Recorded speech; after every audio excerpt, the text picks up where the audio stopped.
আসসালামু আলাইকুম সবাইকে। আশা করি মহান আল্লাহর অশেষ রহমতে সকলে অনেক ভালো আছো এবং সুস্থ আছো। আজকে আমরা চলে আসলাম আমাদের এমসিকিউ নাইট্রো কোর্সের কেমিস্ট্রির প্রথম লেকচারে, জৈব রসায়নের প্রথম পার্ট। তো আসো তাহলে শুরু করা যাক। তো প্রথম প্রশ্নে হচ্ছে আমাদের বলা হয়েছে যে নিচের কোন যৌগের পুনর্বিন্যাসের ফলে ইউরিয়া পাওয়া যায়। আমরা জানি যে ফ্রেডরিক ভোলারের একটা এক্সপেরিমেন্টে উনি হচ্ছেন অ্যামোনিয়াম সায়ানেট নিয়েছিলেন। Ammonium cyanate. তো অ্যামোনিয়াম সায়ানেট নেওয়ার পরে সেটাকে অত্যন্ত বেশি পরিমাণে হচ্ছে উত্তপ্ত করেছিলেন। তাহলে এখানে প্রচুর বেশি হিট দেওয়ার পরে তারপরে কি হয়েছে, সেই অ্যামোনিয়াম সায়ানেটের পুনর্বিন্যাসকরণ বিক্রিয়া ঘটেছে, পুনর্বিন্যাস হয়েছে। এবং এই পুনর্বিন্যাস হওয়ার পরে দেখা গিয়েছে যে দুই সাইডে দুইটা NH2 ছিল। এই যে একটা NH2, আবার এই সাইডে হচ্ছে আরেকটা NH2, আর মাঝখানে হচ্ছে কি ছিল, CO। তাইলে এইটা হচ্ছে আমরা কি বলি, এটাকে হচ্ছে আমরা বলি ইউরিয়া। ঠিক আছে, এটা হচ্ছে ইউরিয়ার সংকেত। আর এটা হচ্ছে অ্যামোনিয়াম সায়ানেট। তো অ্যামোনিয়াম সায়ানেটটা তাহলে কোথায় দেখা যাচ্ছে, NH4CNO। এই যে NH4CNO হয়ে গেল। তারপর হচ্ছে আমরা যাই কোন জৈব যৌগে হাইড্রোজেন অনুপস্থিত। তো হাইড্রোজেন কোথায় অনুপস্থিত, প্রথমে আমরা ক্লোরোপ্রিক্লিন যদি দেখি, ক্লোরোপ্রিক্লিনের সংকেতটা কি, ক্লোরোপ্রিক্লিন হচ্ছে মাঝখানে কার্বন থাকবে, তিন সাইডে তিনটা ক্লোরিন থাকবে, আর তারপর হচ্ছে এই সাইডে হচ্ছে একটা নাইট্রোমূলক থাকবে, NO2। তো এখন এই নামটা এসেছে হচ্ছে পিক্রিক অ্যাসিড থেকে। পিক্রিক অ্যাসিড হচ্ছে গ্রিক পিকোস থেকে এসেছে। পিক্রোস অর্থ হচ্ছে অনেক বিটার বুঝায়, তো এটা হচ্ছে গ্রিক পিক্রোস থেকে এসেছে, যেটা পিক্রিক অ্যাসিডে ছিল। আর ওখান থেকে হচ্ছে পিক্রিক অ্যাসিড থেকে দেখা যায় যে ক্লোরোপিক্রিনটা আসে, এই জন্য হচ্ছে এটার নাম ক্লোরোপিক্রিন রাখা হয়েছে। আর এটা হচ্ছে দেখা গিয়েছে যে দ্বিতীয় বিশ্বযুদ্ধের সময় টিয়ার গ্যাস হিসেবে হচ্ছে ইউজ করা হতো, টিয়ার গ্যাস অথবা ভমিটিং গ্যাস হিসেবে হচ্ছে এটাকে আমরা চিনতাম। আচ্ছা, তো তারপর হচ্ছে আমরা যাই, তাইলে দেখো কোন জৈব যৌগে হাইড্রোজেন অনুপস্থিত, এটার উত্তরটা তাহলে কি হবে, ক্লোরোপিক্রিন। এখন তোমার মাথায় প্রশ্ন আসতে পারে যে বাকিগুলোর সংকেত কিরকম হয়। গ্যামাক্সিনের সংকেতটা কিরকম, গ্যামাক্সিনটা হচ্ছে জাস্ট একটা বেনজিন সাইকেলের মতো চিন্তা করো, বাট এটা কিন্তু অ্যারোমেটিক না। এই যে দেখো এখানে কিন্তু কোনো একান্ত দ্বিবন্ধন নেই, সবগুলো একটা একটা বন্ধন। মানে দেখো প্রত্যেকটা কার্বনে দুইটা করে হাত খালি, এই দুইটা করে হাতের একটাই হচ্ছে ক্লোরিন বসবে, একটাই হচ্ছে হাইড্রোজেন বসবে। তো এরকম বাকি সবগুলোর ক্ষেত্রেও সেম, একটাতে ক্লোরিন একটাতে হাইড্রোজেন, একটাই ক্লোরিন একটাই হাইড্রোজেন। কিভাবে ক্লোরিন হাইড্রোজেন গুলা দিয়ে দাও, আর এখানে হচ্ছে হাইড্রোজেন। তাহলে এখান থেকে আমরা দেখতেছি যে সংকেতটা হচ্ছে C6H6Cl6, এইটা হচ্ছে আমাদের গ্যামাক্সিন। তাহলে এটা হচ্ছে গ্যামাক্সিন। তো এটা গেল, এটা হচ্ছে ক্লোরোপিক্রিন। আর তারপর হচ্ছে সাইক্লোহেক্সানল। তো সাইক্লোহেক্সানল বুঝতেই পারছো যে সাইক্লোহেক্সেন যেভাবে হচ্ছে আমরা আঁকতাম, এই যে ছয়টা কার্বনের হচ্ছে হেক্সেন, আর এই ছয় কার্বনের যে হেক্সেনটা আছে, সেই হেক্সেনের সাথে হচ্ছে একটা OH মূলক যুক্ত হয়ে যাবে, এটা হচ্ছে সাইক্লোহেক্সানল। এটা। তো এগুলো সবগুলোর মধ্যেই দেখো যে হাইড্রোজেন উপস্থিত আছে, শুধু উপস্থিত নাই কোনটাতে, ক্লোরোপিক্রিনে। তাহলে হলো আমাদের প্রথম প্রশ্ন। তারপর হচ্ছে কোনটা বিষম চাক্রিক যৌগ। এখন বিষম চাক্রিক বলতে আমরা আসলে কি বুঝি, বিষম চাক্রিক বলতে বোঝানো হয় যে এখানে হচ্ছে কার্বন এবং হাইড্রোজেন, মানে মেইন যে চক্রটা আছে, এই যে এরকম সাইকেল যেটা থাকে, এই সাইকেলের মধ্যে আমরা জানি যে সাধারণত এখানে carbon carbon carbon carbon carbon এভাবে লাগানো থাকে। এখন যেটার মধ্যে কার্বন বাদ দিয়ে অন্য কিছু থাকবে, অক্সিজেন হতে পারে, নাইট্রোজেন হতে পারে, সালফার হতে পারে, এরকম অন্য কোনো কিছু থাকলে সেটাকে বিষম চাক্রিক বলা হয়। তার মানে কার্বন বাদ দিয়ে হচ্ছে দেখা যায় যে যদি অক্সিজেন, নাইট্রোজেন, সালফার এরকম এক্সট্রা কিছু থাকে মেইন যে সাইকেলটা আছে ওটার মধ্যে, তখন ওটাকে আমরা বিষম চাক্রিক যৌগ বলি। তো এখানে বিষম চাক্রিক যৌগ কোনটা হবে, যদি আমি সাইক্লোহেক্সেন দেখি, সাইক্লোহেক্সেনের সংকেত তো একটু আগেই দেখালাম, যে এরকম করে হচ্ছে এখানে দেখো একটা দুইটা তিনটা চারটা পাঁচটা ছয়টা কার্বন, সবগুলোই কার্বন, কার্বন বাদ দিয়ে অন্য কিছু নেই। ঠিক আছে।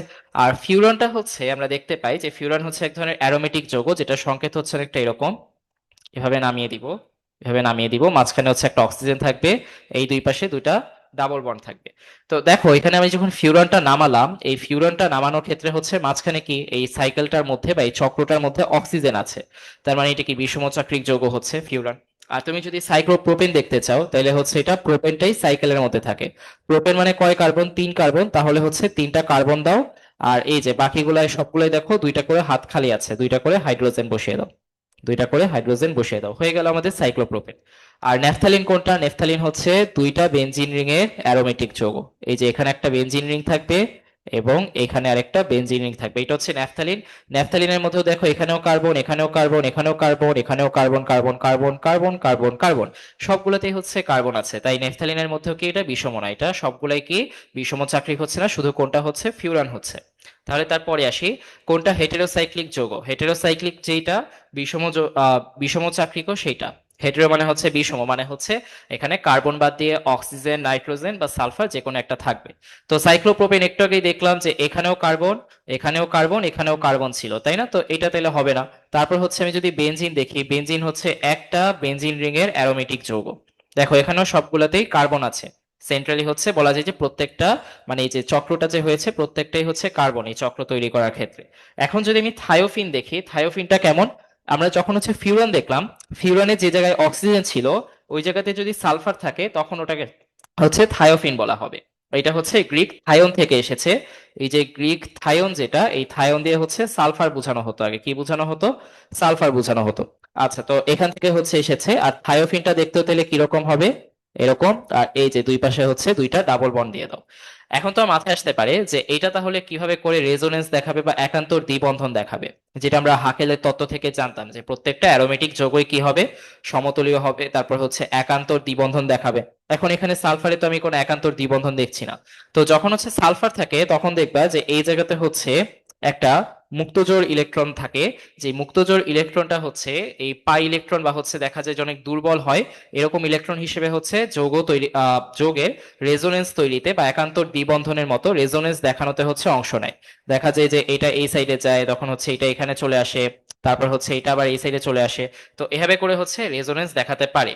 এটা সালফার বলো, তার মানে সালফারের যে থায়োফিন আছে থায়োফিন বলো, তারপর হচ্ছে আমরা একটু আগে যেটা দেখলাম ফিউরান, ফিউরানের কথা বলো, এরকম অনেকের ক্ষেত্রে হচ্ছে দেখা যায়, যেগুলো আমরা ধীরে ধীরে দেখবো। তারপর সাইক্লোহেক্সেন তো বুঝতেই পারতেছো যে এই যে 6 কার্বনের যে ইয়েটা ছিল, হাইড্রোকার্বনটা ছিল 6 কার্বনের। তো এটা কিন্তু ইয়ে না, অ্যারোমেটিক না। সাইক্লোহেক্সেনটা কি? অ্যালিফেটিক, ঠিক আছে। আচ্ছা, তাহলে এটার উত্তরটা কি হবে? হেটেরোসাইক্লিক কোনটা গেল? থায়োফিন গেল।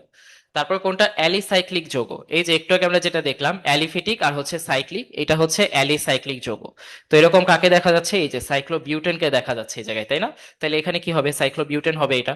আচ্ছা, তো আমি এটা দেখাচ্ছি সাইক্লোবিউটেনের ক্ষেত্রে। সাইক্লোবিউটেনটা হচ্ছে 4 কার্বনের সাইকেল। তাহলে এখানে একটা কার্বন, এখানে একটা, এখানে একটা, এখানে একটা। তাহলে এই যে 4 কার্বনের সাইকেল, এখানে কোনো দ্বিবন্ধন নাই, এটা হচ্ছে সাইক্লোবিউটেন। এখন পিরিডিনের সংকেত কি? পিরিডিনের সংকেত হচ্ছে প্রথমে বেনজিন আঁকবা। বেনজিন আঁকলা, বেনজিন আঁকার পরে কি করবা? নিচের হাতটাকে হচ্ছে মুছে দিবা একটু। এই যে নিচের হাতটা একটু মুছে দিলাম। মুছে দেওয়ার পর এই জায়গায় হচ্ছে নাইট্রোজেন বসিয়ে দিবা। বসিয়ে দিলা। তারপর হচ্ছে নাইট্রোজেনের পাশে একটা দ্বিবন্ধন দিবা, এখানে একটা দ্বিবন্ধন দিবা, এই জায়গায় একটা দ্বিবন্ধন দিবা, হয়ে গেল। এটা হচ্ছে পিরিডিন। তাহলে পিরিডিন আমরা দেখতে পাচ্ছি যে এটাও একটা অ্যারোমেটিক যৌগ। তারপর হচ্ছে পাইরোল, যেটা পাইরোল হচ্ছে আমরা যে জায়গায় হলো দেখা যেত যে ইয়ে বসাচ্ছিলাম, কি বলে, যে জায়গাতে হচ্ছে অক্সিজেন বসালাম, যে জায়গায় সালফার বসালাম। অক্সিজেন বসালাম কার ক্ষেত্রে? ফিউরানের ক্ষেত্রে। সালফার বসালাম কার ক্ষেত্রে? থায়ানের ক্ষেত্রে। তারপর থায়োফিনের ক্ষেত্রে, তো এই যে এই জায়গায় থায়োফিনের ক্ষেত্রে। আর পাইরোলের ক্ষেত্রে কি বসাবো? NH বসাবো। কি বসাবো? NH বসাবো। তাইলে হচ্ছে এরকম দিলাম। এরপর হচ্ছে NH বসালাম। আর এই জায়গাতে হচ্ছে আগের মতো কি হবে? এখানে একটা ডাবল বন্ড, এখানে একটা ডাবল বন্ড, হয়ে গেল। আর তারপর বেনজিনটা তো আমরা জানি যে বেনজিনের ক্ষেত্রে হচ্ছে এরকম হয় স্ট্রাকচারটা, 1 2 3, হয়ে গেল। তাহলে অ্যালিসাইক্লিক কোনটা হচ্ছে? এটা অ্যারোমেটিক, এটা অ্যারোমেটিক, এটা অ্যারোমেটিক। বি নাম্বারটা হচ্ছে অ্যালিসাইক্লিক। তারপর কোনটা? হোমোসাইক্লিক অ্যারোমেটিক যৌগ। হোমোসাইক্লিক আবার হচ্ছে অ্যারোমেটিক। তার মানে হচ্ছে এটার মধ্যে শুধু কার্বন থাকবে, প্লাস ওইটা আবার অ্যারোমেটিক হবে। তাহলে আমরা দেখি যে শুধুমাত্র কার্বন থাকবে সেন্ট্রাল চেইনে।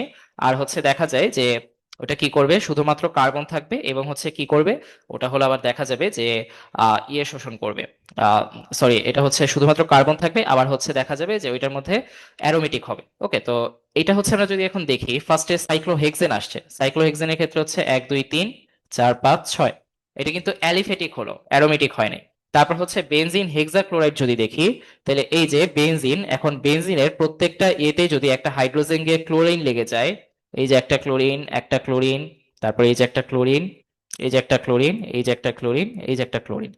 তো তাইলে কিন্তু এটা আসলে বেনজিন হেক্সাক্লোরাইডের ক্ষেত্রে আমরা এটাকে অ্যারোমেটিক বলতে, মানে হোমোসাইক্লিক অ্যারোমেটিক বলতে পারছি না, এটা কিন্তু দেখা গেল যে অ্যালিফেটিক হয়ে গেছে। তারপর হচ্ছে ফেনল, ফেনলের ক্ষেত্রে যদি আমরা দেখি, ফেনলের ক্ষেত্রে হচ্ছে দেখো একটা বেনজিন রিং থাকে, আর এই পাশ দিয়ে হচ্ছে OH থাকতেছে, ঠিক আছে। আর থায়োফিনের ক্ষেত্রে হচ্ছে আমরা যদি দেখি, থায়োফিনের ক্ষেত্রে এরকম ছিল স্ট্রাকচারটা। তো সেন্ট্রালি মানে যে সাইকেলটা আছে, সাইকেলে কার্বন বাদ দিয়ে অন্য কিছু থাকলে হেটেরোসাইক্লিক, যদি কার্বন থাকে শুধু তাইলে হোমোসাইক্লিক। তাহলে ফেনলে দেখো এখানেও কার্বন, এখানেও কার্বন, সব জায়গাতেই কার্বন, তাই ফেনলটা হবে হোমোসাইক্লিক। আর থায়োফিনের ক্ষেত্রে মাঝখানে সালফার আছে, তাই এটা হোমোসাইক্লিক না, হেটেরোসাইক্লিক। বাকি দুইটা অ্যারোমেটিকই হচ্ছে না। তাইলে এটার উত্তরটা ফেনল হবে। আচ্ছা, আরেকটা জিনিস যেটা দেখাতে যাচ্ছি যে পাইরোলের নামটা পাইরোল কেন হলো, কারণ হচ্ছে এইটার মধ্যে, এটা হচ্ছে যখন আমরা দেখি যে ক্লোরিনের সাথে রিয়াকশন দেয় তখন দেখা যায় যে এর মধ্যে হচ্ছে এই রিংটা অ্যাক্টিভেটেড হয়, এই যে রিংটা আছে অর্থাৎ এটা রেজোনেন্স শো করে, এবং রিং অ্যাক্টিভেটেড হলে তখন দেখা যায় যে ক্লোরিনটা কোথায় পাবে, হাইড্রোক্লোরিক অ্যাসিডের সাথে, সামান্য পরিমাণ হাইড্রোক্লোরিক অ্যাসিডের সাথে যদি আমরা পাইরোলের রিয়াকশন দেই তখন হচ্ছে এরকম হবে। তখন কি হবে, তখন দেখা যাবে পাইরোলটা হচ্ছে রেজোনেন্স দেখাবে, কি দেখাবে, রেজোনেন্স দেখাবে। রেজোনেন্স দেখালে ওটা হচ্ছে দেখা যাবে যে লাল আলোটা বেশি শোষণ করবে, লাল আলোর শোষণটা হচ্ছে বেড়ে যাবে। তাইলে লালের শোষণটা বেড়ে গেল, আর লালের শোষণ যদি বেড়ে যায় তখন দেখা যাবে যে এইটার পাইরোল যৌগটার রংটা হচ্ছে একটু রেডিশ হবে। আর গ্রিক যে পাইরোস আছে, গ্রিক পাইরোস, এই গ্রিক পাইরোস দিয়ে হচ্ছে রেডিশ বোঝানো হয়, কি বোঝানো হয়, রেডিশ বোঝানো হয়। ওই জায়গা থেকেই হচ্ছে জার্মানে নামটা এসেছে পাইরোল। ঠিক আছে। আচ্ছা, তো এটা জাস্ট এমনি মনে রাখার জন্য বললাম, অতটা হচ্ছে জানার দরকার নেই, এখান থেকে কোনো প্রশ্ন আসবে না, জাস্ট এমনি বললাম আর কি। তারপর হচ্ছে অসম্পৃক্ত হাইড্রোকার্বন, আমরা জানি যে এন এন এন মানে অ্যালকেন, অ্যালকেন হচ্ছে সম্পৃক্ত। অ্যালকিন আর অ্যালকাইন অর্থাৎ লাস্টে যদি আইন বা লাস্টে যদি ইন থাকে তখন ওটা হচ্ছে অসম্পৃক্ত, তাহলে এখানে ইথাইন হচ্ছে অসম্পৃক্ত। আর অসম্পৃক্তের মধ্যে কি থাকে, পাই বন্ড থাকে, পাই বন্ড থাকলে হচ্ছে এটা অসম্পৃক্ত হয়। আর যখন হচ্ছে আমরা জানি যে সিগমা বন্ধন থাকবে তখন ওটা কি হবে, তখন ওইটা সম্পৃক্ত হবে। আচ্ছা, তারপরে আসি, নিচের কোনটি হেটেরোসাইক্লিক অ্যালিফেটিক যৌগ, এখন দেখো এখন কিন্তু অ্যারোমেটিক বলে নাই, এখন কি বলছে, অ্যালিফেটিক বলছে।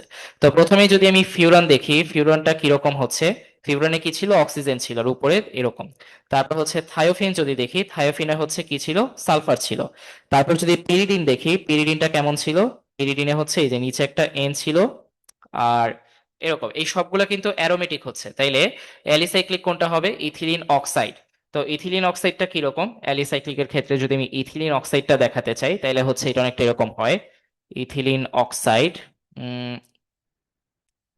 এই যে এই জায়গায় হচ্ছে আমি মনে করো যে প্রথমে হলো ইয়ে দিলাম, ইথিলিনের ক্ষেত্রে কি হতো, ইথিন থেকে হচ্ছে ইথিলিন, তাহলে ইথিনে হচ্ছে মনে করো CH2 ডাবল বন্ড CH2, এরকম। তো এখন এই যে ডাবল বন্ডটা যে আছে, ডাবল বন্ডটা থেকে হচ্ছে একটা বন্ড ভেঙে যাবে, কি হবে, একটা বন্ড ভেঙে যাবে। ভেঙে যাওয়ার পরে এই যে CH2 আছে, তারপর এই যে একটা বন্ড হচ্ছে অক্সিজেন হলো, বাকি দুটো যুক্ত হলো, এখান থেকে হচ্ছে ইথিলিন অক্সাইড হচ্ছে। ঠিক আছে, এটা কিন্তু দেখো সাইকেলের মতো আসতেছে, মানে একটা চক্র তৈরি করছে, প্লাস হচ্ছে এর মধ্যে কোনো ডাবল বন্ড নেই, এবং হচ্ছে এটা দেখা যাচ্ছে একান্ত দ্বিবন্ধনও শো করছে না, তাই এটা অ্যালিফেটিক, অ্যালিফেটিক আর হচ্ছে হেটেরোসাইক্লিক। ওকে, তারপর হচ্ছে আমরা যাই, আর হেটেরোসাইক্লিক কেন, কারণ এখানে শুধু কার্বন নাই, এক্সট্রা অক্সিজেন আছে সাথে।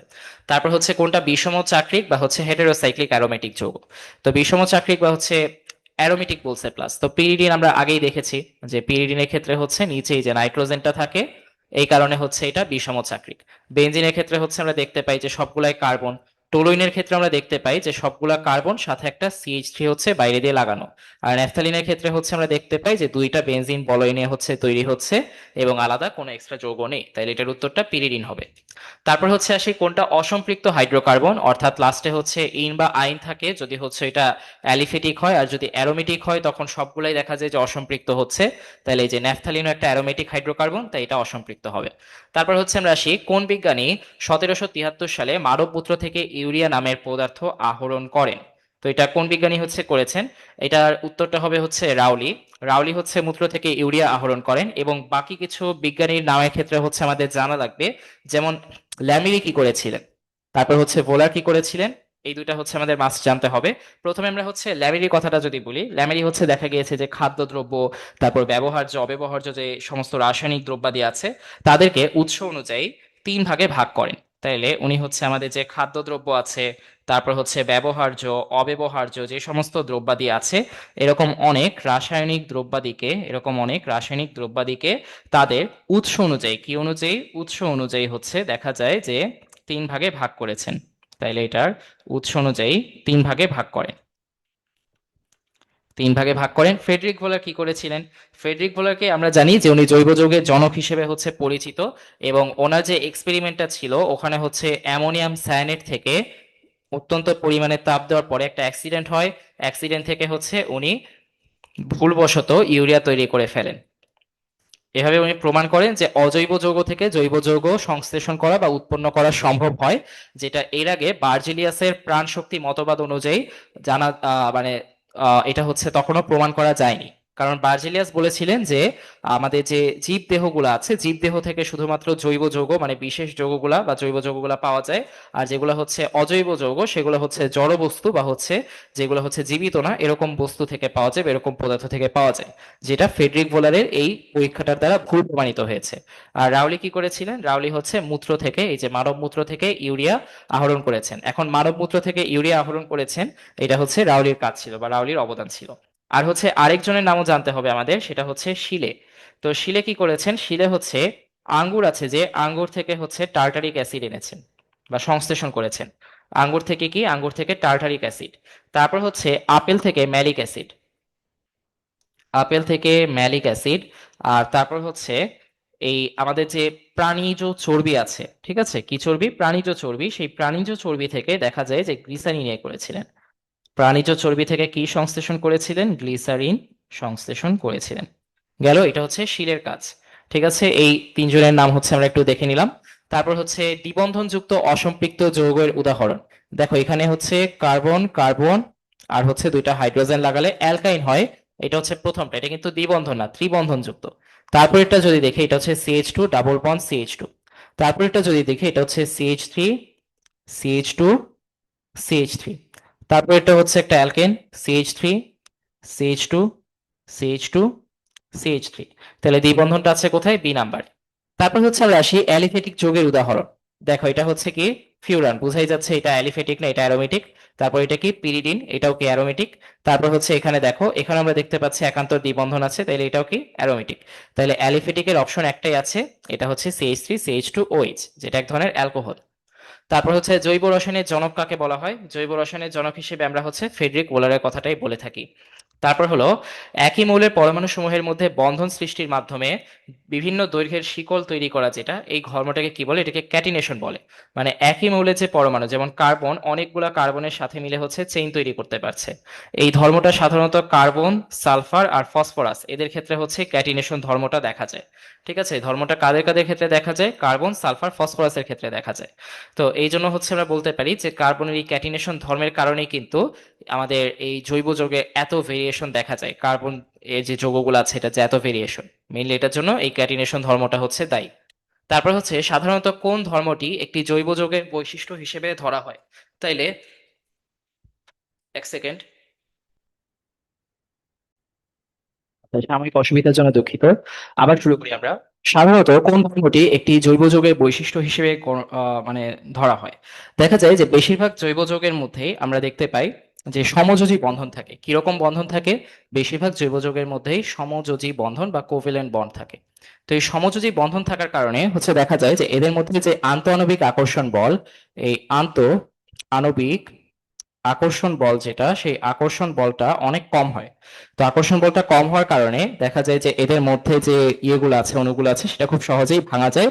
এবং এটা ভাঙতে পারলেই দেখা যায় যে আমরা দেখতে পাই যে কঠিনগুলো হচ্ছে ধীরে ধীরে তরল হতে পারে, তরলগুলো হচ্ছে বাষ্প হতে পারে। এই গলনাঙ্ক এবং স্ফুটনাঙ্কটা হচ্ছে এদের ক্ষেত্রে কম হয়। তাহলে এদের বৈশিষ্ট্যটা কি, নিম্ন গলনাঙ্ক নিম্ন স্ফুটনাঙ্ক। আর দেখো যে এটা হচ্ছে কোভ্যালেন্ট বা সমযোজী বন্ড, সমযোজী বন্ডগুলো কি অপোলার হয়। তো অপোলার গুলো হচ্ছে মানে যেগুলো হচ্ছে অপোলার যৌগ সেগুলো হচ্ছে অপোলার দ্রাবকে দ্রবীভূত হয়, যেগুলো পোলার যৌগ সেগুলো পোলার দ্রাবকে দ্রবীভূত হয়। তো এখন অপোলার যৌগগুলো কোথায় দ্রবীভূত হবে, অপোলার দ্রাবকে। এটাকে আমরা বলি হচ্ছে লাইক ডিসলভস লাইক, লাইক ডিসলভস লাইক। তো মানে যে যেরকম সে ওইরকম হচ্ছে দ্রাবকে দ্রবীভূত হবে। তারপর আমরা আসি কার্বন যৌগের পরিমাণ অসংখ্য হওয়ার কারণ কি। কার্বন যৌগের পরিমাণ অসংখ্য হওয়ার বেশ কিছু কারণ আছে। যেমন আমরা দেখতে পাই যে প্রথমেই বললাম এর আগে ক্যাটিনেশন ধর্মের কথা কার্বন যৌগের, তো ক্যাটিনেশন একটা কারণ। তারপর হচ্ছে দেখা যায় যে কার্বন যৌগের বিভিন্ন সমানতা দেখা যায়, যেমন NH4CNO অ্যামোনিয়াম সায়ানেট, আবার হচ্ছে NH2CO NH2। এই দুটার ক্ষেত্রেও যদি দেখি ইউরিয়ার অ্যামোনিয়াম সায়ানেট কিন্তু দেখা যায় যে এই আণবিক সংকেত বা হচ্ছে দেখা যায় যে যেভাবে আমরা সংকেতটা লিখলাম এটা কিন্তু পুরোটাই হচ্ছে আণবিক সংকেত হিসেবে একই, কিন্তু গাঠনিক সংকেত হিসেবে আলাদা। এরকম আণবিক সংকেত এক হলেও গাঠনিক সংকেত আলাদা যাদের, তাদেরকে আমরা হচ্ছে বলি সমাণু বা হচ্ছে আইসোমার। তো এদের মধ্যে এই আইসোমারিজমটাও দেখা যায়, কার্বনের যে যৌগগুলো আছে এদের মধ্যে আমরা বিভিন্ন ধরনের সমানতা দেখতে পাই, এটাও একটা কারণ। আবার কার্বনের যৌগ নিয়ে হচ্ছে বিভিন্ন ধরনের পলিমার তৈরি করা যায়। এসএসসি তে যেমন আমরা দেখছিলাম যে 6:6 ওই নাইলনের যে পলিমারটা আছে, তো এই পলিমারাইজেশন হচ্ছে আরেকটা কারণ। তাহলে এই তিনটা কারণ এখানে দেখা গিয়েছে। আবার হচ্ছে দেখা যায় যে কার্বনের যোজনী 4 হওয়ার কারণে এটা 4টা হাত খালি থাকে, এবং 4টা হাত খালি থাকলে হচ্ছে দেখা যায় যে এখানে হচ্ছে বিভিন্ন ধরনের মৌল যুক্ত হতে পারে এবং বিভিন্ন ভাবে হচ্ছে এই যৌগগুলো তৈরি হতে পারে। একটাই ক্লোরিন যুক্ত হলো, একটাই ফ্লোরিন, বা আরেকটাই দেখা গেল দুটাতেই ক্লোরিন যুক্ত হলো। এরকম যোজনীটা বেশি হওয়ার কারণে হচ্ছে এটা অসংখ্য যৌগ তৈরি করতে পারে। তাহলে এই 4টা কারণ দেখলাম, এটা কি তাহলে সবগুলাই হবে। তারপর হচ্ছে আমরা আসি, ফুলারিন কোন মৌলের প্রকারভেদ? কার্বনের একটা প্রকারভেদ এবং ফুলারিনের সংকেত হচ্ছে কার্বন 60। তো এইভাবে 60টা কার্বন নিয়ে হচ্ছে একটা বিশাল আকার বলের মতো হচ্ছে তৈরি হয়, যেটা বাকমিনস্টার ফুলারিন, বা হচ্ছে আমরা বাকমিনস্টার ফুলারিন হচ্ছে এটার নাম দিয়েছে এই ফুলারিন। ঠিক আছে, তাহলে এটা হচ্ছে ফুলারিনের রূপভেদ।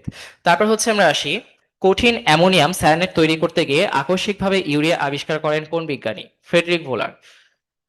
এটার পর যদি দেখি, কোনটি কার্বোসাইক্লিক যৌগ, অর্থাৎ সাইকেলের মধ্যে শুধুমাত্র কি আছে? সাইকেলের মধ্যে শুধুমাত্র কার্বন আছে, তাইলে হচ্ছে এটা বেনজিন হবে। কার্বোসাইক্লিক যৌগ মানে হচ্ছে যে হোমোসাইক্লিক যেটাকে আমরা বলি, আর হেটেরোসাইক্লিক মানে কি, যেটার মধ্যে কার্বন বাদ দিয়েও সাইকেলের মধ্যে অন্যান্য যৌগ থাকতে পারে। তারপর হচ্ছে আমরা যদি আসি, কার্বন ও হাইড্রোজেনের সমন্বয়ে গঠিত যৌগসমূহ সিএস কে কি বলা হয়?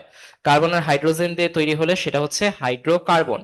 ঠিক আছে, তো হাইড্রোকার্বন বলা হয় শুধু কার্বন আর হাইড্রোজেন দিয়ে হচ্ছে গঠিত যেগুলা, ওগুলাকে কি বলি? হাইড্রোকার্বন। তাহলে হাইড্রোকার্বনের শুধু কার্বন এবং হাইড্রোজেন থাকবে।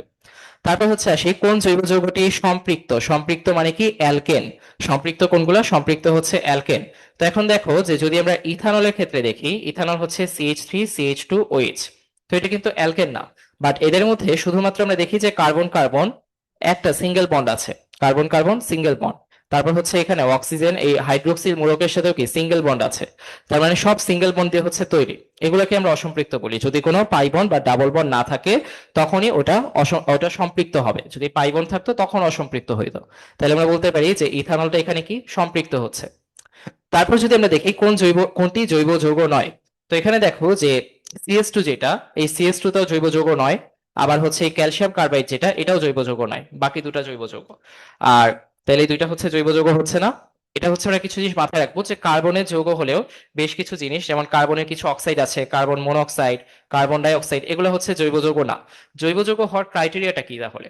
জৈব যৌগ হওয়ার ক্রাইটেরিয়া হচ্ছে ওটা যে কোনো একটা হাইড্রোকার্বন থেকে আসতে হবে। যেমন মনে করো যে COOH, এই যে HCOOH যেটা আছে, এটাও কিন্তু একটা জৈব যৌগ, কিন্তু এটার মধ্যে তুমি বলতে পারো যে এটাতে তো কার্বন আর হাইড্রোজেন ছাড়া অক্সিজেন আছে, তাহলে এটা কিভাবে জৈব যৌগ হলো? কারণ এটা হচ্ছে জৈব যৌগের জাতক বলতে পারি আমরা। জাতক বলতে কি বোঝাচ্ছে? এখানে বোঝানো হচ্ছে যে এইটা অন্য কোনো একটা হাইড্রোকার্বন থেকে, যেমন ধরা যাক যে CH4 থেকে দেখা যেতে পারে যে এটাকে হয়তো আনা হয়েছে, বা যে কোনো একটা হাইড্রোকার্বন থেকে হয়তো এটা আনা হয়েছে, এই জন্য এটাকে আমরা হাইড্রোকার্বনের জাতক বলছি। তো হাইড্রোকার্বনের জাতক বাদ দিয়ে যেগুলো থাকবে, কার্বনের বিভিন্ন oxide, carbon monoxide, carbon die oxide, তারপর CS2, এরকম বিভিন্ন ধরনের জিনিস আছে যেগুলো হচ্ছে জৈব যৌগ নয়। তারপর হচ্ছে আমরা সেই জৈব যৌগের উপাদান কি কি। জৈব যৌগের উপাদান হচ্ছে আমরা এইভাবে যে আহ এটা হচ্ছে এভাবে মাথায় রাখা যায় যে চপ চপসেন, তাহলে এটা কিভাবে মাথায় রাখবো? চপসেন, তাহলে CHOPSN, চপসেন। চপসেন হচ্ছে জৈব যৌগের উপাদান। কার্বন হাইড্রোজেন বাদেও অক্সিজেন, নাইট্রোজেন, ফসফরাস, সালফার এগুলা থাকে। তারপর হচ্ছে আমরা আসি, কোনটি অ্যারোমেটিক যৌগ নয়? অ্যারোমেটিক না কোনটা? দেখো সাইক্লোপেন্টানন যেটা, এটা এক ধরনের কিটোন। এটা হচ্ছে এই যে পেন্টিনের যে সাইকেলটা থাকবে, এটা হচ্ছে পেন্টেনের সাইকেল। এই পেন্টেনের সাইকেলের সাথে হচ্ছে কিটোনের জন্য কি কার্বন আর অক্সিজেন মিলে হচ্ছে একটা মূলক তৈরি হয় যে CO কার্বনিল মূলক। এই কার্বনিল মূলকটা এভাবে থাকে, এটা হচ্ছে সাইক্লোপেন্টানন। এটা কিন্তু অ্যারোমেটিক যৌগ হচ্ছে না। তো বেনজিন পিরিয়ড তো আগেই দেখেছি আমরা। ডাইএজো লবণটা কেমন? ডাইএজো লবণটা হচ্ছে বেনজিন বলয়টা থাকে, এই বেনজিন বলয়ের সাথে হচ্ছে একটা নাইট্রোজেন থাকে, এই নাইট্রোজেনের সাথে ট্রিপল বন্ডে আরেকটা নাইট্রোজেন যুক্ত থাকে, ওটার সাথে আবার হচ্ছে Cl যুক্ত থাকে। ঠিক আছে, তো এরকম এভাবে করে হচ্ছে দেখা যায় যে এই বন্ডটা হচ্ছে ফর্ম করে। তো বন্ডটার ফর্মেশনটা একটু জটিল, এটাকে হচ্ছে আমরা এইভাবে দেখাই, পুরোটা মিলে হচ্ছে দেখা যায় N2Cl এরকম হয়। ঠিক আছে, তাহলে পুরোটা মিলে কি হচ্ছে? N2Cl এরকম ফর্মে আসছে। এটা হচ্ছে ডাইএজো লবণ। তো ডাইএজো নিয়ে হচ্ছে আমাদের লাস্টের দিকে দেখা যায় যে অনেক ধরনের আলোচনা আছে। ডাইএজো লবণ থেকে অনেক কিছু প্রস্তুত করা যায়, ডাইএজো লবণ কিভাবে প্রস্তুত করা যায় ওগুলা নিয়ে হচ্ছে আমরা পরবর্তীতে আসবো যখন এমসিকিউ গুলো সলভ করা হবে। তারপর হচ্ছে আসি, অজৈব বেনজিন বলতে কোনটিকে বোঝায়? অজৈব বেনজিন বলতে হচ্ছে বোঝায় যে বেনজিনের মধ্যে কার্বন নাই। তাহলে বেনজিনে তো আমরা জানি যে সাধারণত হচ্ছে এই যে বেনজিন রিংটা যখন হয়, তখন হচ্ছে এখানে 6টা কার্বন থাকবে। তো 6টা কার্বন থাকলে হচ্ছে স্ট্রাকচারটা এরকম হয় C6H6, এটা হচ্ছে বেনজিন। আর যখন এখান থেকে হচ্ছে কার্বনগুলো 6টাই চলে যায়, তখন এটা অজৈব বেনজিন থাকে। 6টা কার্বন গিয়ে কি হয়, 6টা কার্বন গিয়ে হচ্ছে 3টা বোরন আসবে আর 3টা নাইট্রোজেন আসবে। তাহলে নাইট্রোজেন 3টা, বোরন 3টা। তাহলে নাইট্রোজেন 3টা, বোরন 3টা আসলে হচ্ছে এরকম হয় স্ট্রাকচারটা, একটা বোরন একটা নাইট্রোজেন, তারপর হচ্ছে আবার বোরন আবার নাইট্রোজেন। আর নাইট্রোজেন বোরনের সাথে হচ্ছে দেখা যায় যে একান্তর দ্বিবন্ধনগুলো হচ্ছে ফর্ম করবে এভাবে। তো একান্তর দ্বিবন্ধন ফর্ম করলো, আর তারপর হচ্ছে এই যে হাইড্রোজেন হচ্ছে 6টা এভাবে লাগানো থাকবে,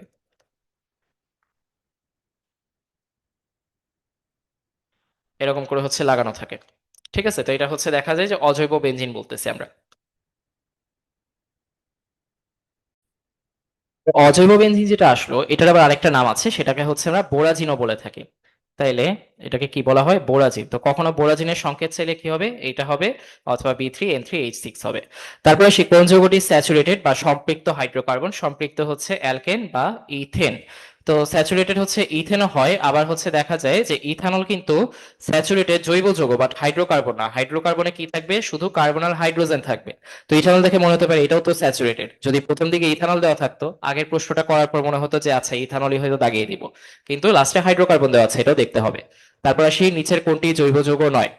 এখানে দেখো CH3, CH3, CN, C6H6 সবগুলা হচ্ছে কি বলা যায়, সবগুলাই হচ্ছে দেখা যায় যে জৈব যৌগ, অথবা হচ্ছে জৈব যৌগের জাতক, বা কোনো একটা জৈব যৌগ থেকে এসেছে বা হাইড্রোকার্বন থেকে এসেছে। কিন্তু এই KCN টা কোনো জৈব যৌগের জাতক না বা হাইড্রোকার্বন থেকে আসেনি, তাই এটা জৈব যৌগ হবে না। তারপর কোনটি হেটেরোসাইক্লিক অ্যারোমেটিক যৌগ নয়। হেটেরোসাইক্লিক না বলছে এখানে, তার মানে কি হোমোসাইক্লিক অ্যারোমেটিক যৌগ। তাহলে এই যে আমি যদি ট্রাইনাইট্রোটোলুইন দেখি, তাহলে এখানে হচ্ছে টোলুইন, প্রথমে হচ্ছে লাস্টেরটা থেকে শুরু করব স্ট্রাকচার আঁকা। টোলুইনটা কি, একটা বেনজিনের উপরে CH3 বসানো থাকলে ওটাকে টোলুইন বলা হয়। আর ট্রাই নাইট্রো, তার মানে নাইট্রো 3 দিকে থাকবে। 3 দিকে কিভাবে থাকে, এই যে এখানে একটা থাকে, এখানে একটা থাকে, আর হচ্ছে নিচে একটা থাকে। এভাবে হচ্ছে আমরা ট্রাই নাইট্রো টোলুইন পেলাম। ঠিক আছে, তারপর হচ্ছে থায়োফিন। থায়োফিনটা হচ্ছে কিরকম ছিল, আরেকবার যদি আমরা দেখে নিই। থায়োফিনে কি ছিল, এস ছিল, আর এই যে এটা ছিল। তারপর হচ্ছে ফিউরান কিরকম ছিল, ফিউরানে হচ্ছে অক্সিজেন ছিল। আর পাইরোলটা কেমন ছিল, পাইরোলটা হচ্ছে এই যে পাইরোল না, আচ্ছা সরি সরি, হ্যাঁ পিরিডিন এঁকে ফেলছি ভুলে। হ্যাঁ পাইরোল যেটা ছিল, পাইরোলের ক্ষেত্রে হচ্ছে এরকম দেখতাম, তারপর হচ্ছে NH, এখানে হচ্ছে দুইটা ছিল, এই গেল। তারপর হচ্ছে কোনটা অ্যারোমেটিক যৌগ। অ্যারোমেটিক যৌগ হচ্ছে এখানে সাইক্লোপ্রোপিন হবে না, সাইক্লোহেক্সেন হবে না, প্রোপেন হবে না, এতক্ষণে বুঝে গিয়েছি। জাইলিন হচ্ছে অ্যারোমেটিক যৌগ। তাহলে জাইলিন কোনটা, জাইলিন হচ্ছে টলুইনের একটা হচ্ছে CH3 থাকে, জাইলিনের CH3 দুইটা থাকে। এই যে একটা CH3, এই যে একটা CH3, এটা হচ্ছে জাইলিন। তারপর নিচের কোনটা জৈব যৌগের উদাহরণ নয়, জৈব যৌগ না। জৈব যৌগ না কোনটা, জিঙ্ক কার্বনেট, কারণ এটা হচ্ছে কোনো কি বলা যায় যে এটা হচ্ছে কোনো ইয়ে থেকে আসেনি, কোনো হাইড্রোকার্বনের জাতক হিসেবে হচ্ছে আসেনি, বা কোনো হাইড্রোকার্বন থেকে আসেনি, এই জন্য এটা জিঙ্ক কার্বনেট। তারপর হচ্ছে প্রথম যে জৈব যৌগ পরীক্ষাগারে তৈরি করা হয় সেটার নাম কি। একদম প্রথম যে জৈব যৌগটা হচ্ছে তৈরি হয়েছিল সেটা কি, ইউরিয়া, ফ্রেডরিক ভোলারের ওই অ্যাক্সিডেন্টাল পরীক্ষার মাধ্যমে। তারপর এই যৌগটার নাম কি, এটা তো এতক্ষণ ধরে আমরা দেখছি, পিরিডিন। কোনটা ইউরিয়ার সংকেত, NH2CO NH2, এই যে NH2CO NH2। কোনটা পলিনিউক্লিয়ার যৌগ। নিউক্লিয়ার যৌগ কোনগুলা, নিউক্লিয়ার যৌগ হচ্ছে যেগুলাই বেনজিন রিং থাকে। একটা বেনজিন রিং থাকলে হচ্ছে নিউক্লিয়ার বা মনোনিউক্লিয়ার, তারপর হচ্ছে যদি একাধিক থাকে তখন হচ্ছে এটা পলিনিউক্লিয়ার। তাহলে ন্যাফথালিন পলিনিউক্লিয়ার যৌগ হবে। তারপর হচ্ছে অ্যানথ্রাসিন, যেটা অ্যানথ্রাসিন হচ্ছে 3টা বেনজিন রিং থাকলে, 2টা রিং থাকলে কি এটা ন্যাফথালিন, 2টা রিং থাকলে ন্যাফথালিন, আর যদি 3টা রিং থাকে তখন হচ্ছে এটা অ্যানথ্রাসিন। তাহলে কোনটা পলিনিউক্লিয়ার যৌগ, অ্যানথ্রাসিন। পলিনিউক্লিয়ার যৌগ মানে কি, একের উপরে হচ্ছে বেনজিন রিং থাকবে। তাহলে একটার বেশি বেনজিন রিং থাকলে ওটা হচ্ছে পলিনিউক্লিয়ার যৌগ। জৈব যৌগ তৈরিতে নিচের কোন মৌলিক পদার্থ লাগে না। দেখো জৈব যৌগ কোনগুলো দিয়ে তৈরি হয়, চপ শেল, তার মানে CHOP, তারপর হচ্ছে শেন SN। তাহলে দেখো এখানে কার্বন লাগে, হাইড্রোজেন লাগে, অক্সিজেন লাগে, ফসফরাস লাগে, সালফার লাগে, নাইট্রোজেন লাগে, তিনটাই লাগতেছে এখানে, তাহলে উত্তর কি, কোনোটাই নয় হবে। জৈব যৌগ সম্পর্কে নিচের কোনটা সঠিক নয়। ক্যাটিনেশন আছে, চতুর্যোজত আছে, সমানতা আছে, মন্থর আয়নিক বিক্রিয়া। জৈব যৌগে আমরা কোনো আয়নিক বিক্রিয়া দেখি, অবশ্যই না। এটার মধ্যে আমরা কি দেখতে পাই, সমযোজী বিক্রিয়া দেখতে পাই, তাইলে এটা সঠিক নয়। তারপর হচ্ছে ফ্রেডরিক বুলার ইউরিয়া প্রস্তুতির সময় নিচের কোন দ্রব্য যোগ করে। তো ইউরিয়া উনি যখন প্রস্তুত করেছিলেন, প্রস্তুত করার সময় হচ্ছে আমরা দেখতে পাই যেটা অ্যামোনিয়াম সায়ানেটের সাথে হচ্ছে বিক্রিয়া করাইছে, তাই না, অ্যামোনিয়াম সায়ানেটের তাপ দিছে, তাপ দেওয়ার পরে হচ্ছে ওটার পুনর্বিন্যাসকরণ বিক্রিয়া হয়েছে। কিন্তু উনি অ্যামোনিয়াম সায়ানেটটা কোত্থেকে পেয়েছেন এটাও তো জানতে হবে।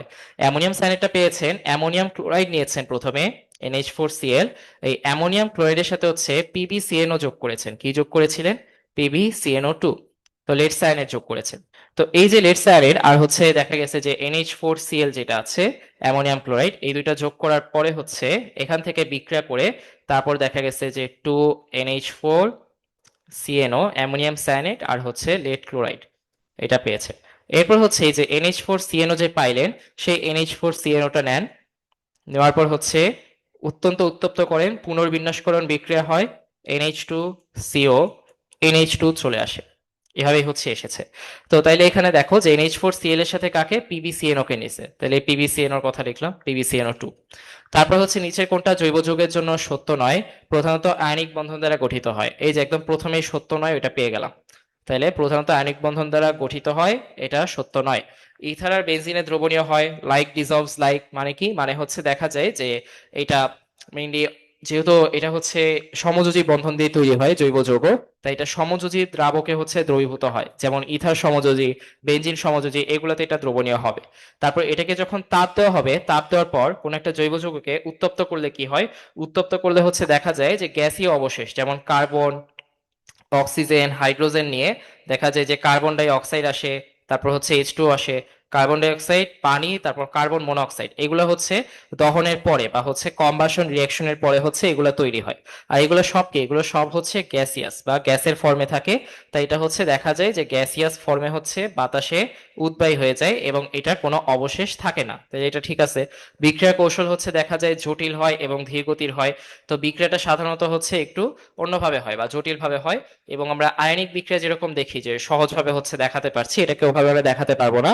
এটার বেশ কিছু ক্রিয়া কৌশল থাকে যেগুলো জৈব যৌগে পড়ার সময় হচ্ছে আমরা বিভিন্ন ধরনের ক্রিয়া কৌশল দেখতে পাই বা মেকানিজম দেখতে পাই, যে জটিল মেকানিজম গুলো কিভাবে কাজ করে। ঠিক আছে, আর ধীরগতিরও হয় এটা। তারপর হচ্ছে আমরা আসি, বিজ্ঞানী কেকুলের অবদান কোনটা? বিজ্ঞানী কেকুল হচ্ছে দেখা গিয়েছে যে উনি একবার একটা স্বপ্ন দেখেছিলেন, একটা মজার ঘটনা, যে বিজ্ঞানী কেকুল একবার একটা স্বপ্ন দেখেছেন। স্বপ্নে উনি দেখেছেন যে একটা সাপ হচ্ছে তার লেজ খেয়ে ফেলতেছে। একটা সাপ হচ্ছে অনেকটা এভাবে তার লেজ খেয়ে ফেলতেছে।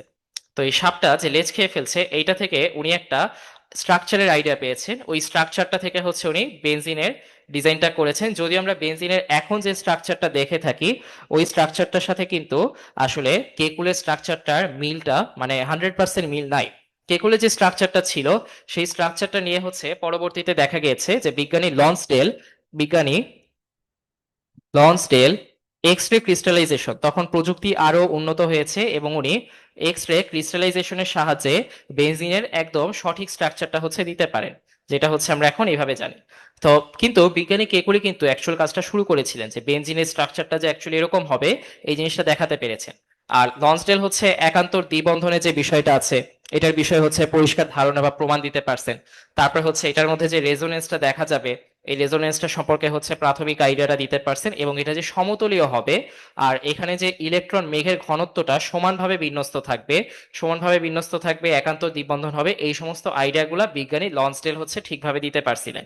কিন্তু প্রাথমিক ইনিশিয়াল আইডিয়াটা এই স্বপ্ন দেখে কে দিয়েছিলেন? বিজ্ঞানী কেকুল দিয়েছিলেন। তারপর হচ্ছে প্রাণশক্তি মতবাদ হচ্ছে বার্জিলিয়াসের। আরো বেশ কিছু জিনিস হচ্ছে আমাদের জানতে হবে, যেমন হচ্ছে স্টেরিও কেমিস্ট্রি বা স্টেরিও রসায়ন। স্টেরিও রসায়ন বলতে হচ্ছে আমরা যখন সমানুতা নিয়ে পড়বো, সমানুতা নিয়ে পড়ার সময় হচ্ছে দেখবো যে দুই ধরনের সমানুতা দেখা যায়। একটা হচ্ছে আমরা নর্মালি যে গাঠনিক সমানুতা দেখি, আর একটা হচ্ছে আমরা দেখতে পাই যে স্টেরিও আইসোমেরিজম বা হচ্ছে জ্যামিতিক আর হচ্ছে আলোক সমানুতা। তো এই জ্যামিতিক আর আলোক সমানুতা, এই দুইটা সমানুতার জনককে বা স্টেরিও রসায়নের জনককে, এই স্টেরিও রসায়নের ক্ষেত্রে হচ্ছে আমরা দেখতে পাই যে 3D পর্যায়ে কাজ হয়, সবগুলো হচ্ছে ত্রিমাত্রিক বিন্যাস নিয়ে কাজ হয়, এবং এই স্টেরিও রসায়নের জনক হচ্ছে বিজ্ঞানী ভ্যান্ট হফ, স্টেরিও রসায়নের জনক। আচ্ছা, তারপর হচ্ছে আরেকটা হচ্ছে আছে যে প্রথমে অ্যাসিডিক অ্যাসিড সংশ্লেষণ কে করেছেন? অ্যাসিডিক অ্যাসিড অ্যাসিডিক অ্যাসিড সংশ্লেষণ কে করেছেন? এটা হচ্ছে করেছে বিজ্ঞানী কোবে। তো কোবের সংশ্লেষণ হচ্ছে আমরা পরবর্তীতে পড়বো। আচ্ছা, ক্যাটিনেশন মেইনলি কোথায় দেখা যায়? কার্বনে দেখা যায়, এছাড়াও কই দেখা যায়? সালফারে আর ফসফরাসে দেখা যায়। রাসায়নিকভাবে ইউরিয়াকে কি বলা হয়? ইউরিয়াকে হচ্ছে আমরা যদি দেখি, ইউরিয়া স্ট্রাকচারটা হচ্ছে এরকম NH2CO NH2। তো এখন এখানে হচ্ছে দেখো যে এখানে অ্যামিন কয়টা আছে? অ্যামিন হচ্ছে দেখা যাচ্ছে যে দুইটা হচ্ছে এখানে আছে, আর এই জায়গায় হচ্ছে অ্যামিন না বলি, এটাকে আমরা কি বলবো, অ্যামাইড বলবো। তাইলে দেখো এখানে হচ্ছে একটা অ্যামাইড আছে, এখানে হচ্ছে একটা অ্যামাইড আছে, তাহলে হচ্ছে দুইটা অ্যামাইড আছে এই জায়গায়। কয়টা অ্যামাইড আছে? দুইটা অ্যামাইড। আর এটা হচ্ছে অ্যাকচুয়ালি কোত্থেকে আসতেছে, এটা দেখা যায় যে কার্বনিক অ্যাসিড যে ছিল, সেই কার্বনিক অ্যাসিডের মধ্যে আমরা যদি দেখি যে কার্বনের সাথে হচ্ছে আমরা বলতে পারি যে একটা ওইচ আবার আরেকটা ওইচ এভাবে হচ্ছে লাগানো, তাহলে দুইটা ওইচ মিলে হচ্ছে H2CO। আচ্ছা সরি, দুইটা ওইচ দিয়ে ফেলছি, একটা ওইচ আর একটা এইচ এভাবে হচ্ছে ধরো যে লাগানো। তো এখান থেকে হচ্ছে আমরা দেখতে পাবো যে H2CO3, তাই না? তো আচ্ছা এক সেকেন্ড, একটা ওএইচ, একটা ওএইচ, আর ধরো যে একটা ডাবল বন্ড দিয়ে হচ্ছে অক্সিজেন লাগানো চার যোজনীর ক্ষেত্রে। তো ওই জায়গা থেকে দেখা যায় যে এই যে একটা ওএইচ সরে গিয়ে হচ্ছে এই জায়গায় NH2 লাগে, তাহলে একটা ওএইচ সরে গিয়ে এখানে NH2 লাগে, আরেকটা ওএইচ সরে গিয়ে এখানে আরেকটা NH2 লাগে। তাহলে এটা আসলে কার ক্ষেত্রে হচ্ছে বা কার ক্ষেত্রে দেখা যাচ্ছে যে প্রতিস্থাপনটা হচ্ছে বা কার বলা যায় যে প্রতিস্থাপিত হয়ে হচ্ছে আসতেছে, এটা এই কার্বনিক অ্যাসিড থেকে প্রতিস্থাপিত হচ্ছে। তাহলে এটা কার্বনিক অ্যাসিডের দুইটা ওএইচ প্রতিস্থাপিত হয়ে হচ্ছে এখানে দুইটা অ্যামাইড এসে যুক্ত হলো, NH2 কে আমরা কি বলছি, অ্যামাইড বলছি। তাইলে এখানে হচ্ছে দুইটা ওএইচ সরে গিয়ে অ্যামাইড এসে যুক্ত হলো, তাহলে এটা কার্বনিক অ্যাসিডের ডাই অ্যামাইড, তাহলে কার্বনিক অ্যাসিডের ডাই অ্যামাইড হচ্ছে, তাহলে এটা কার্বনিক অ্যাসিডের ডাইঅ্যামাইড হলো। তারপর হচ্ছে আমরা সেই জৈব অজৈব যৌগের নামকরণের এই জৈব এবং হচ্ছে অজৈব নাম যে আছে সেই নামের প্রবর্তন কে করেছে, এটা হচ্ছে বার্জিলিয়াস করেছেন। এবং বার্জিলিয়াসের ক্ষেত্রে হচ্ছে আমরা দেখতে পাই যে উনি মেইনলি বলেছিলেন যে সজীব উদ্ভিদ বা প্রাণী থেকে হচ্ছে জৈব যৌগগুলো আসে, নির্জীব বস্তু থেকে অজৈব যৌগগুলো আসে, এবং সজীব প্রাণীর মধ্যে এক বিশেষ ধরনের শক্তি থাকে যেটাকে প্রাণ শক্তি বলা হয়েছিল, সেটার কারণে হচ্ছে তাদের মধ্যে আমরা জৈব যৌগগুলো পাই। মূলত উনি এই কথাটাই বলেছিলেন, যদিও সেটা পরবর্তীতে ভুল প্রমাণিত হয়েছে কার মাধ্যমে, ফ্রেডরিক ভোলারের মাধ্যমে, যিনি আসলে দেখাইছে যে অ্যামোনিয়াম সায়ানেট বা অজৈব কোনো কিছু থেকে ইউরিয়ার মতো জৈব কোনো কিছু হচ্ছে সংশ্লেষণ করা সম্ভব হতে পারে। এটাই তাহলে আজকের ক্লাসের এই আলোচ্য বিষয়গুলোই ছিল। পরবর্তী ক্লাসে আমরা আবার সেকেন্ড লেকচার নিয়ে হাজির হব। ধন্যবাদ সবাইকে সাথে থাকার জন্য। আসসালামু আলাইকুম।